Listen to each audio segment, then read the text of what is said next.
জয়নিতে সুপ্রভাত বন্ধুরা, সকাল সকাল আবার একটা রেসিপি নিয়ে হাজির হয়ে গেছে। আজকের বানাবো একদম নিরামিষ ফিশ কারি। তার জন্য কাঁচকলা নিয়েছি, আলু নিয়েছি, সিটি দিতে হবে, নেবুটা দিয়েছি প্রেসার কুকারটা যাতে কালো না হয়, মানে সিলভার তো। আর এই তরকারিটা খেতে কিন্তু অসাধারণ লাগে। অনেক তো মাছ খেলাম, একবার কাঁচকলার নিরামিষ ফিশ কারি খেয়ে দেখো, অসাধারণ লাগে। কাঁচকলার কোপ্তা কারি খেয়েছো, একবার মাছের প্যাটার্নে বানাও, 100% গ্যারেন্টি দিলাম তরকারি কিন্তু অসাধারণ লাগবে। সবাই চেটেপুটে খেয়ে নেবে। এই যে আমি প্রেসার কুকারে আলু, কাঁচকলা আর নেবুটা দিয়ে দিলাম, দিয়ে এবারে ঢাকন দিয়ে সিটি দিয়ে তারপরে তোমাদের সামনে ফিরে আসছি। প্রেসার কুকারে সিটি দিতে দিতে আমি কিন্তু উষ্ণ গরম জলে সোয়াবিন একটু দিয়ে দিলাম। সোয়াবিনটাকে ভিজিয়ে তারপরে এবারে জলটাকে নিংড়িয়ে মিক্সিতে এটাকে আমি দরদরা পেস্ট করে নেব। আর এই কোপ্তাতে কিন্তু এই সোয়াবিনের কিমাটা দিলে কিন্তু আরও টেস্ট হয়ে যায়, পুরো মনে হবে যেন মাছ খাচ্ছি বা কী খাচ্ছি। এই দেখো বন্ধুরা, আমার সোয়াবিনটা একদম আমি দরদরাভাবে পেস্ট করে নিয়েছি। আমাদের সাথে কথা বলতে বলতে আমার আলু কাঁচকলাটা সিদ্ধ হয়ে গেছে। এবারে একটুকে ছাড়িয়ে ম্যাশ করে নেব। এরপরে কড়াই বসিয়ে দিচ্ছি। কড়াইতে আমি যে কাঁচকলাটা ম্যাশ করে এর মধ্যে দিয়ে দিলাম, তারপরে দিয়ে দেবো আলু। এগুলো দিয়ে ভালো করে একদম কষিয়ে নিলে কি হয় না, এটা ব্যাটারটা খুব সুন্দর হয়। যে আলু সেদ্ধটাও এর মধ্যে আমি দিয়ে দিলাম, ভালো করে একটু কষিয়ে নিলাম। তারপরে দিয়ে দিলাম সয়াবিন যে কিমা করে রেখেছিলাম সেটা এর মধ্যে দিয়ে দিলাম, দিয়ে ভালোভাবে এটাকে মিশিয়ে নেব। এবারে স্বাদ অনুযায়ী লবণ একটু দিয়ে দিলাম। লবণ দিয়েও ভালো করে মেশানোর পরে আমি যে ধনে পাউডার আছে, ধনে পাউডার একটু দিয়ে দিলাম স্বাদ অনুযায়ী। তারপরে দিয়ে দিলাম গোলমরিচ, একটু দিয়ে দিলাম। গোলমরিচ দিলে কিন্তু স্বাদটা আরও দ্বিগুণ হয়ে যায়। এরপরে দিয়ে দিলাম জিরে পাউডার। জিরে পাউডার দিয়ে ভালোভাবে এগুলোকে আমি সব মিশিয়ে নিয়েছি। এরপরে আমি দিয়ে দেবো বাইন্ডিংয়ের জন্য কর্নফ্লাওয়ার। কর্নফ্লাওয়ার দিয়ে ভালোভাবে এটাকে মিশিয়ে নিতে হবে। যাদের কর্নফ্লাওয়ার নেই তারা বেসন বা ময়দা দিতে পারে। আমি কর্নফ্লাওয়ারটা দিলে কী হয় না, শেপটা খুব সুন্দর আসে। এবারে একটু ঘি দিয়ে দিলাম, যেহেতু নিরামিষ না, ঘি দিলে কিন্তু স্বাদটা সুন্দর হয় এবং বাইন্ডিং করতে সুন্দর লাগে। এবারে ভালো করে হাত দিয়ে আমি ঘিটাকে মিশিয়ে নেব।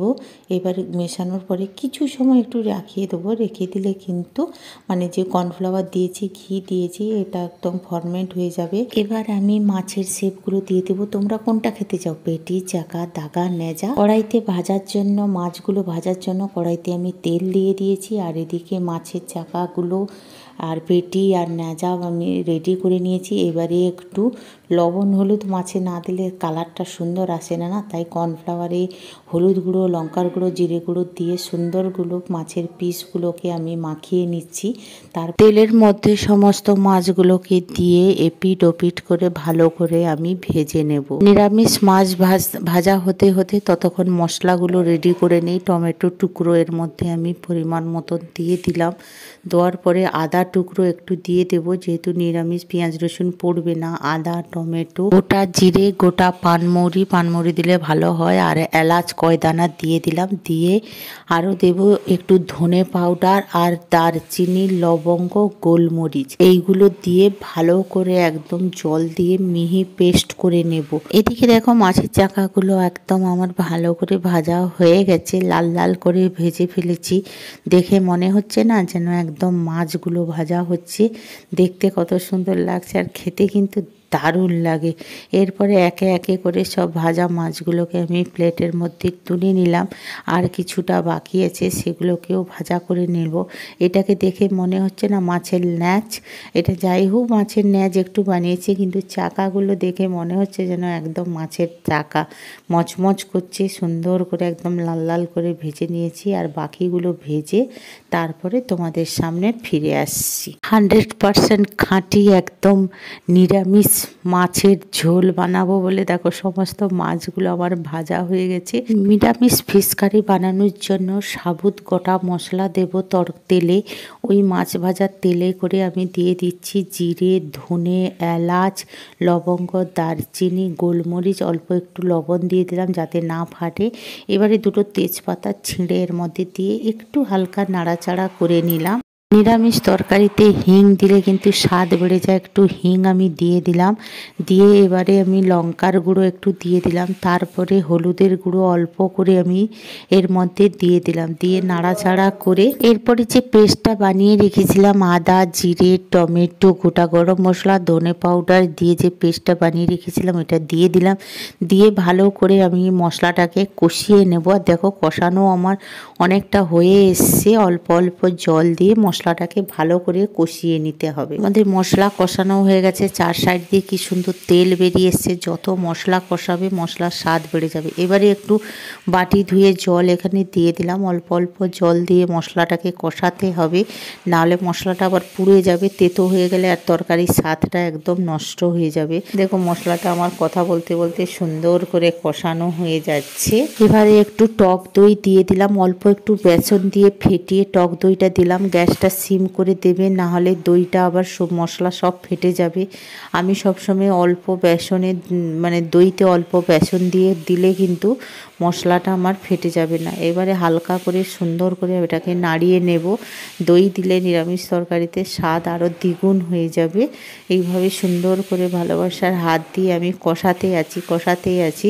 যখন শাড়িতে আবার তেল ছেড়ে যাবে তখন আমি আবার উষ্ণ গরম জল এখানে দিয়ে দেবো গ্রেভির জন্য।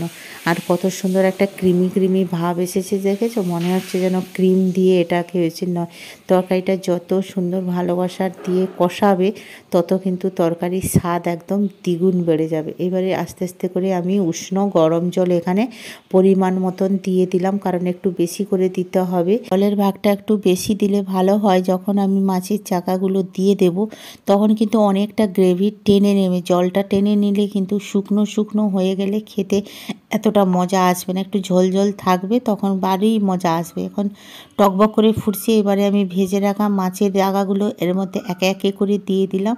খুবই সফট চাকাগুলো, নাহলে আবার ভেঙে যাবে। তোমরা ফেস ক্রিম ইউজ করতে পারো, আমি এখানে ফেস ক্রিম করবো না, আমি এখানে একটু ঘি দেব।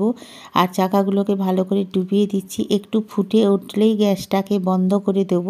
আর উষ্ণ গরম জল এখানে ব্যবহার করবে।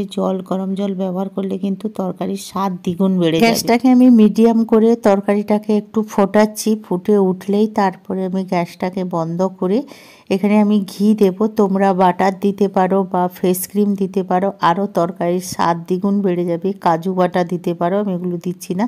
আমার গ্যাস বন্ধ করে আমি একটু পরিমাণ মতন ঘি দিয়ে দিলাম। ঘি দিলে কিন্তু নিরামিষ তরকারিতে স্বাদটা দ্বিগুণ হয়ে যায়। আর আজকের এই নিরামিষ ফিশ কারিটা তোমাদের কেমন লাগলো তোমরাও বানিয়ে খাও। তাহলে আজকের মতন টাটা, বাই বাই। আবার একটা নতুন ব্লগে দেখা হচ্ছে।